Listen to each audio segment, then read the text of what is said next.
마음은 우주 만물 중 가장 강력한 힘이다. 파프록터.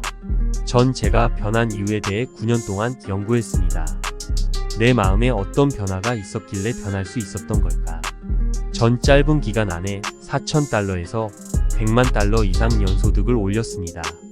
전 똑똑하지도 않았어요. 성적도 좋지 않았고 학교도 얼마 다니지 않았죠. 그래서 돈 버는 것과 지능과는 상관없다는 것을 알게 된 겁니다. 글을 읽지도 쓰지도 못하는 사람이 1년에 수백만 달러를 벌어요. 반면 엄청나게 똑똑하고 학위도 있는 사람들이 빈털터리가 되기도 하고요. 생각해보세요. 이건 정말 중요합니다. 저는 책이 가득한 서재에서 연구하고 또 연구했지만 이해가 안 됐어요. 왜 내가 변했는지 감이 안 왔죠. 그때 세미나에서 어떤 분을 만났어요. 처음엔 그분 소문을 들었어요. 당시 저는 시카고의 나이팅게일 코난트 협회에서 일했습니다. 그분이 밴쿠버 브리티시 컬럼비아에서 세미나를 연다고 하길래 당장 비행기를 타고 가서 거기에 며칠을 머물렀죠. 그는 정말 대단했어요. 그가 말을 꺼내자마자 그는 핵심을 알고 있다는 걸 눈치챌 수 있었죠. 세미나가 끝난 뒤 그에게 다가가 말했어요. 선생님과 며칠 말씀을 나누고 싶습니다. 그가 시계를 보더니 말하더군요. 나도 그러고 싶지만 비행기를 타야 해서요. 저도 비행기를 타야 한다고 말했죠. 제가 어디에 있는지 묻길래 집으로 간다고 답했어요. 어디에 사는지를 물어서 시카고에 산다고 말했죠. 밴쿠버에는 왜 왔냐길래 선생님 강의를 들으러 왔다고 했어요. 시카고에서 여기까지 왔냐며 놀라더군요. 저는 여기까지 걸어왔어도 그만한 가치가 있었다고 말했어요. 선생님은 훌륭하세요. 말씀은 더 좋고요. 그는 가까운 시일 내에 시카고에 갈 일은 없지만 며칠 뒤 토론토에 갈 예정이라고 하더군요. 제 가족이 토론토에 사니까 선생님을 만나러 내가 토론토에 갈 수 있다고 말했어요.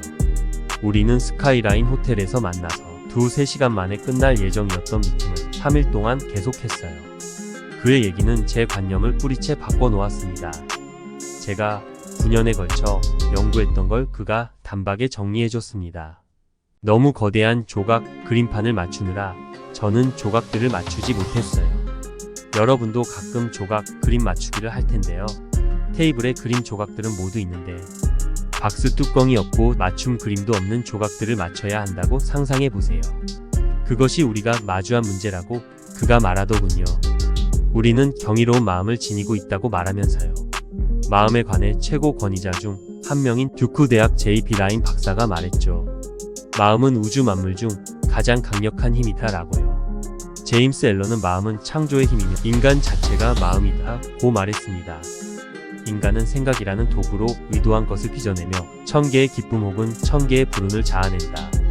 속으로 한 생각은 외부로 발현되며 현실은 생각의 반영이다 라고 했죠. 제 멘토가 말합니다. 당신은 3가지 차원에서 동시에 생각을 한다네. 내가 안다고 하니 그렇지 않다고 하더군요. 그걸 알면 지금 질문을 하지 않았을 걸 하면서요. 그의 말이 제 주의를 끌었죠. 당신은 육체 안에 사는 지능을 가진 영적인 존재지. 당신은 삼위일체의 존재며 3가지 차원에서 동시에 살고 있어. 당신이 할 일은 이 3가지를 어떻게 일치시킬 건가야. 생각, 감정, 행동이 일치될 때 비로소 당신은 온전해지지. 다들 그렇게 살지 않나요? 아니, 생각, 기분, 행동이 다 따로 놀지. 내면이 조화를 이루지 못해. 왜죠? 방법을 배우지 않았으니까. 플로리다의 한 정신과 의사인 존 마이크는 최고의 소아정신과 전문의야. 그가 의과대학 4년, 수련회 5년간 배운 것보다 내가 1년 만에 마음에 대해 그에게 더 많은 걸 가르쳤지. 마이크 아내도 정신과 의사인데 당신에게 들려줄 얘기를 듣고 이 부부는 깊은 인상을 받았어. 멘토가 텍사스의 서먼 플리트라는 의사에 대해 언급하더군요. 플리트는 통합적 건강과 치유에 심취했고 사람을 전체적으로 치유하길 원했어. 사람의 신체를 치유할 때 증상을 치료할 뿐 문제의 원인은 치유하지 않지. 재무 상태를 대할 때도 마찬가지야. 자산의 변화를 주려고 할 때 원인은 치료하지 않아. 소득이 부족하면 사람들은 소득을 변화시키려 하지. 하지만 내면의 뭔가를 바꿔야만 소득을 바꿀 수 있네. 몸의 병과 마찬가지로 소득도 내면에서 전개되는 것들의 표현이지. 소득은 마음에서 비롯된다네. 그런데 문제는 누구도 마음을 볼 수 없다는 거야. 마음은 물질이 아니야. 활동이지. 대부분은 마음을 말할 때 뇌를 생각하지. 손톱이 마음이 아닌 것처럼 뇌도 마음이 아니야. 뇌는 전자 신호 교환기지야. 뇌세포를 활성화시키면 몸 전체나 일부의 진동수가 바뀌지. 뇌세포를 활성화시키면 진동이 바뀌고 우리가 끌어당기는 것도 바뀐다네. 뇌는 마음이 일부일 뿐이야. 마음은 활동이고 몸은 그 활동을 구현하지. 마음을 본 사람이 없으니 마음을 그려보겠다고 플리트가 말했어. 우리가 가지고 작업할 이미지가 있어야 한다며 말이야. 바로 이 그림입니다. 이게 뭐냐?는 생각이 들죠? 만화 같다고요? 중요한 걸 말씀드리죠.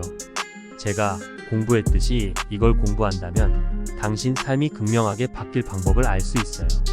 당신의 소득, 건강, 행동, 인간관계까지 다 바뀔 겁니다. 모든 건 마음에서 일어나니까요. 큰 원은 마음이고 작은 원은 몸입니다. 몸은 마음의 도구예요. 정말 그래요. 큰 원 중간에 가로선이 그어진 게 보일 겁니다. 큰 원 위쪽은 의식, 그 아래쪽은 무의식입니다. 의식은 무의식과는 상당히 다르게 작동합니다. 잠시 생각해보죠. 당신 의식은 오감이라는 안테나로 연결되어 있어요. 시각, 청각, 후각, 미각, 촉각이 의식에 달린 안테나 역할을 합니다. 그래서 외부 정보가 의식으로 입력됩니다. 우리는 오감을 따릅니다. 지금도 오감을 통해 제가 당신 의식에 전달하는 거예요. 온갖 정보가 우리에게 들어옵니다. 사람들은 그걸 생각이라 부르지만 그건 생각이 아니에요. 그건 두뇌 활동이죠. 얼 나이팅게일이 말했어요. 생각한 대로 모두가 말한다면 다들 아연실색할 거라고요. 의식은 정보를 받아들이거나 거부할 수 있습니다. 에너지가 의식으로 흘러들어 당신을 통과해 갑니다. 에너지가 의식으로 들어오면 당신은 선택권이 있어요. 생각을 스스로 해내거나 외부에서 정보를 선택할 수 있습니다. 이 모든 게 의식에서 일어납니다.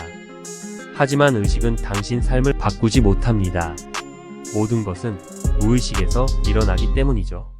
무의식은 거부하는 능력이 없어요. 당신이 주는 모든 것을 받아들입니다. 따라서 의식에서 시각화해 무의식에 각인시키면 그것들이 몸을 통해 표출됩니다. 몸을 움직여 결과를 만들어내죠. 핵심은 우리는 이미지를 그려낼 능력이 있어서 그 심상을 무의식에 심으면 그 생각이 겉으로 표현되어 결과를 실제로 이끌어낸다는 겁니다. 당신은 많은 책을 읽고 의식적으로 생각을 의식에 각인시킵니다. 무의식을 감성적 지성이라고도 합니다. 생각이 감정과 결합되어야 하죠. 하지만 많은 이들이 생각을 일으켜 감정을 수반하지만 아무 일도 일어나지 않습니다. 왜죠? 무의식이 프로그래밍 되어 있기 때문입니다. 태어날 때 프로그래밍 되어 있어요. 실은 태어나기 전부터 프로그래밍 되어 있습니다. 이 그림은 당신에게 무척 유용하게 쓰일 겁니다. 제 모습을 시각화할 때 저는 이 그림을 연상합니다. 머리 위쪽은 의식이고 아래쪽은 무의식이며 목 아래로는 몸이라고 말이죠. 어떤 행동이든 내면에서 일어나는 일의 발현일 뿐이라는 것을 배웠죠. 여기엔 모순이 있어요. 생각도 긍정적으로 하고 좋은 일을 상상하기도 하는데 결과가 안 좋습니다. 돈을 더 많이 버는 것을 상상하는데 빚에 더 허덕입니다. 공부한 대로 현실이 발현되지 않습니다. 그러면 어떻게 하나요? 내게 문제가 있다고 생각하기 시작합니다. 당신에겐 아무런 문제가 없어요. 당신 무의식이 프로그래밍 되어 있을 뿐이죠. 이건 장담합니다. 이 그림이 당신에게 매우 유용할 겁니다. 이 그림을 당신 생각의 일부로 내재화해서 자신을 생각할 때마다 의식, 무의식, 몸으로 구성된 이 그림을 떠올리세요.